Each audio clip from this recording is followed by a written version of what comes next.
Precisamente sobre ello tenemos una entrevista con el expresidente del Tribunal Constitucional, Ernesto Álvarez Miranda. Queremos saber además su posición sobre otros temas en particular. ¿Qué tal? ¿Cómo está, señor Álvarez? Bienvenido a Candalene. Muchísimas gracias, Fátima, por la invitación. Gracias a usted. Bueno, ¿cómo toma o cuál es su lectura respecto a este pronunciamiento de los fiscales supremos? En primer lugar, respecto a la ley de lesa humanidad. Dos pensamientos aparentemente contradictorios. El primero es de que hace ya un buen tiempo el Ministerio Público viene publicando comunicados como si se tratase de un partido político, porque presentan a la opinión pública, con el objeto de conducirla, una postura política determinada en función a hechos que son de materia y connotación política. Pero por otra parte, y al mismo tiempo, el Ministerio Público sí puede interponer una demanda de inconstitucionalidad contra cualquier ley, y en este caso, si es que es ratificada, promulgada por la presidenta, puede hacerlo con respecto a esta ley que ha aprobado el Congreso de una manera obviamente controversial. Entonces están en su legítimo derecho de pronunciarse, pero también de poder iniciar este recurso. ¿Qué le toca al Tribunal Constitucional en ese contexto? En realidad están en su derecho de interponer la demanda, pero el Ministerio Público no es un ente político para dirigirse a la opinión pública. Ese es otro tema. Es como si el Poder Judicial en este momento emitiera un pronunciamiento a favor o en contra de la ley, y también otras entidades del Estado. Sería una locura. O sea, para eso la Constitución habilita de que puedan atacar esa ley mediante un recurso constitucional, que es lo correcto. Ok, ¿y cuál es el escenario que le toca entonces al Tribunal Constitucional? ¿Cuánto puede demorar dilucidar o finiquitar lo que ha iniciado? No debe ser más de 3 meses. No debe ser más de 3 meses porque además el tribunal ya tiene una posición tomada en un pleno anterior. A mí se me dio la responsabilidad de participar en ese pleno en el cual yo firmé la sentencia por mayoría, aunque con un fundamento de voto. Para que los televidentes puedan comprender este tema aparentemente complejo, jurídico, etc. El debate básicamente se refiere a la aplicación, a la vigencia de principios internacionales de derecho público que tienen que ver directamente con el desarrollo doctrinario de los derechos humanos frente a principios generales del derecho penal, como el de la no retroactividad o como el de la tipicidad de la pena.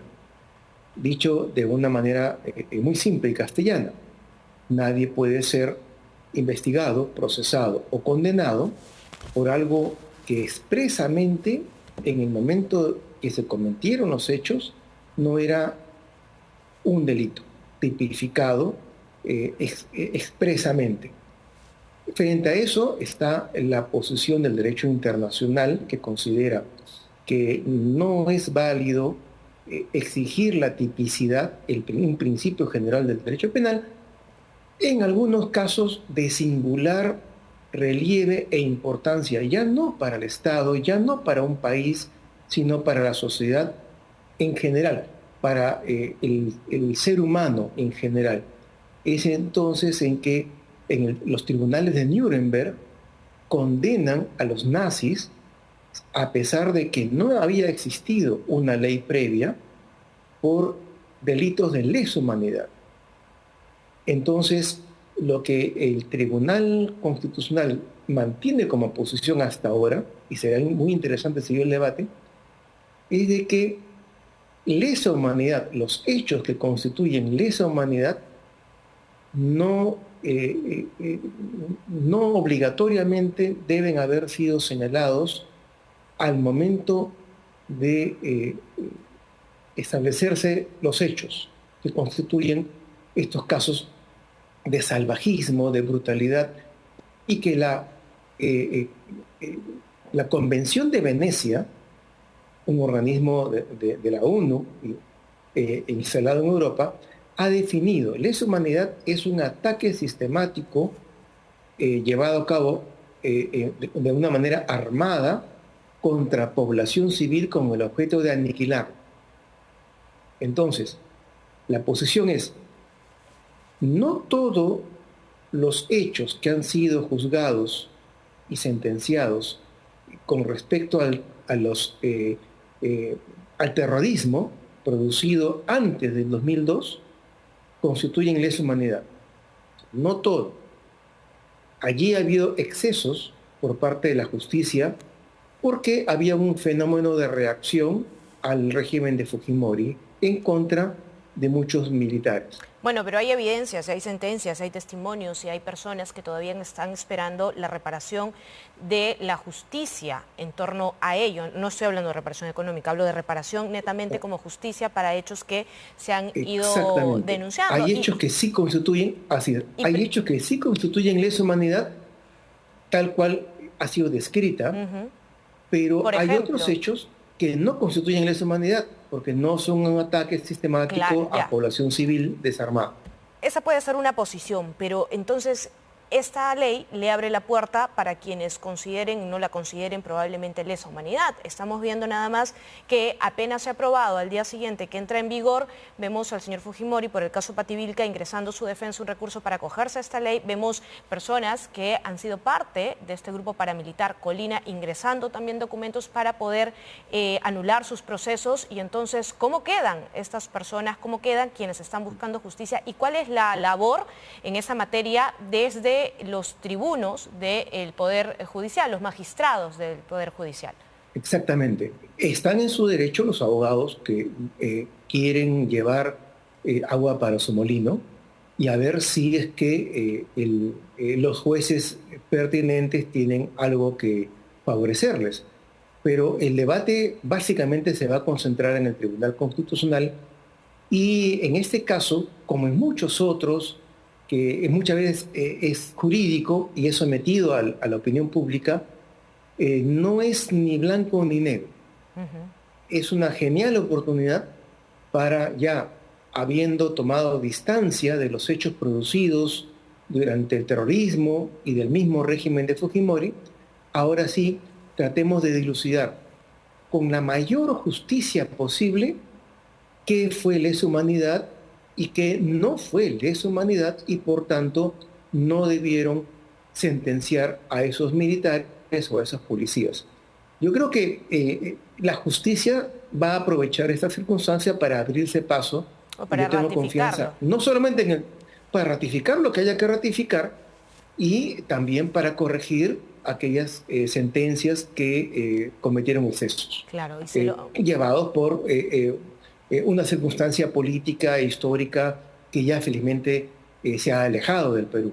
Por tanto, es una excelente oportunidad para que tanto el Tribunal Constitucional como en su momento el Poder Judicial diluciden cada uno de los hechos, también teniendo en cuenta, ¿por qué no?, de que ha habido hechos aparentemente de violencia que ya tienen más de 40, 45 años de investigación o de proceso. Entonces, también hasta qué punto es que los jueces son responsables, los jueces penales son responsables de mantener estos procesos cuando en realidad los mantienen abiertos porque no pueden obtener una sentencia condenatoria y para sus carreras eso podría resultar negativo y mantienen durante décadas procesos en forma injusta, por cierto, porque hay mucha gente que también está siendo afectada familiarmente, acusados que ya han muerto en el transcurso de los años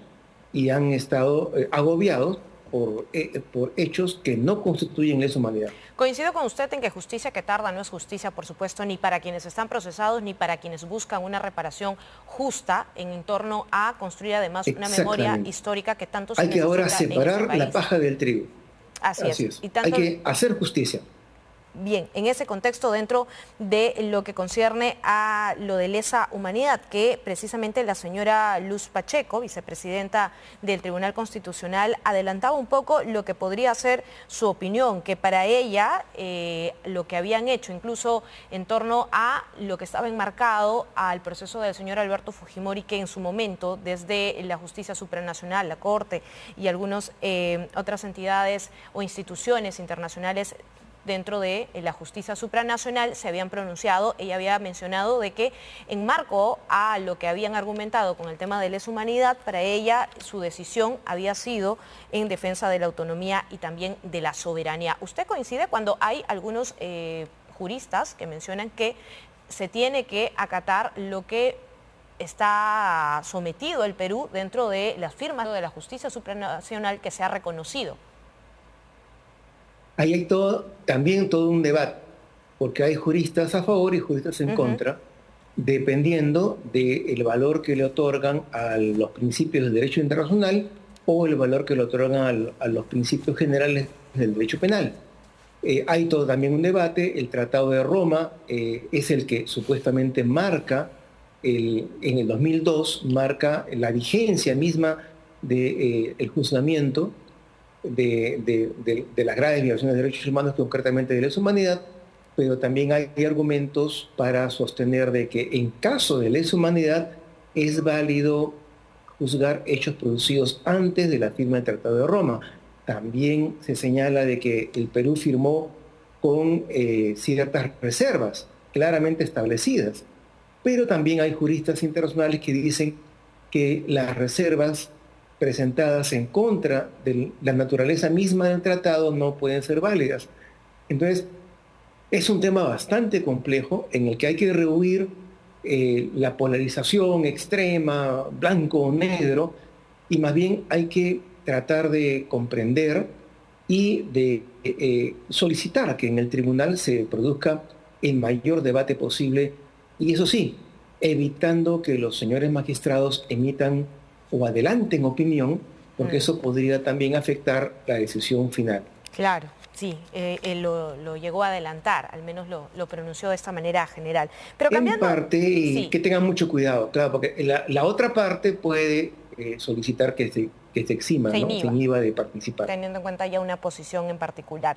Cambiando un poco de tema, pero que también va muy ligado a ello, ¿cuál es la posición de usted o su lectura respecto a lo que significa un indulto? Porque la magistrada Luz Pacheco, la tribuna, decía que el indulto se remite o se da en contexto de la exención de una pena, pero que seguía siendo un delincuente, pese a ello quien fuera indultado. Y esto se aplicaba, por supuesto, en el contexto de lo que había sido el indulto del señor Alberto Fujimori. ¿Usted considera lo mismo? En la teoría general del derecho penal, se considera que el indulto se diferencia de la amnistía en el sentido de que primero es otorgado por el Poder Ejecutivo y luego constituye el perdón de la condena, lo que significa, el perdón de la pena, claro, lo que significa que la condena subsiste. El presidente Fujimori, el expresidente Fujimori, ha sido objeto de condenas que pueden merecer diversos tipos de opiniones. He escuchado también un debate interesante al respecto, pero que formalmente hoy en día sigue siendo una persona que ha sido condenada, pero cuya pena ha sido perdonada por el Ejecutivo, claro, de acuerdo a lo que corresponde en los atributos históricos del jefe de Estado. Es decir, no lo ha rehabilitado. No se ha rehabilitado, pero también hay un debate sobre los alcances mismos del indulto, y hay juristas que sostienen de que la rehabilitación conlleva el indulto. Hasta mi punto de vista, yo considero de que es bastante discutible. Me quedo con la teoría clásica del maestro Luis Bramón Arias, en el sentido de que el indulto solo perdona la pena o parte de la pena, ¿no es cierto? Por tanto, el presidente Fujimori ya no debe cumplir más pena a pesar de haber sido condenado, por diversos tipos de circunstancias, pero eso no lo rehabilita por completo. Así es. Ahora, cambiando también, volviendo a la actualidad, pero no desligándonos del apellido Fujimori, hemos visto que dentro del caso Cócteles también el Tribunal Constitucional ha emitido una sentencia bastante interesante respecto al abogado Oreguardia.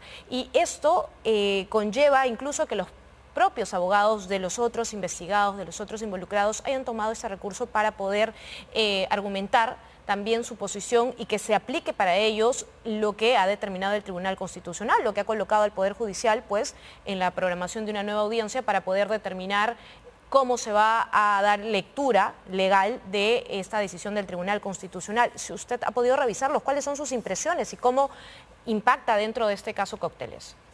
Sí, muy brevemente hay que felicitar al Tribunal Constitucional porque ha establecido justicia.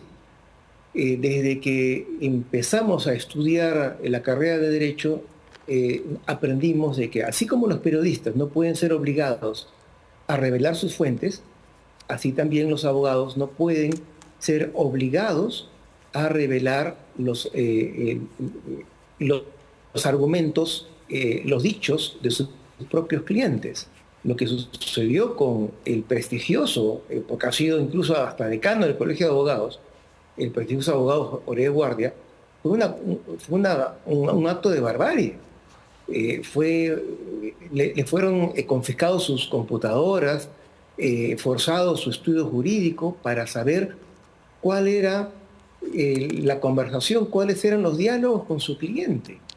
Y luego fue tratado de denunciado, él fue denunciado y procesado por elaborar líneas argumentativas en favor de quien había contratado sus servicios como abogado. O sea, y lo que ha dicho el tribunal es muy claro, eso no se puede hacer. El fiscal tiene sus propias armas, propias de la acusación y del Ministerio Público, pero no puede ir en contra del abogado defensor.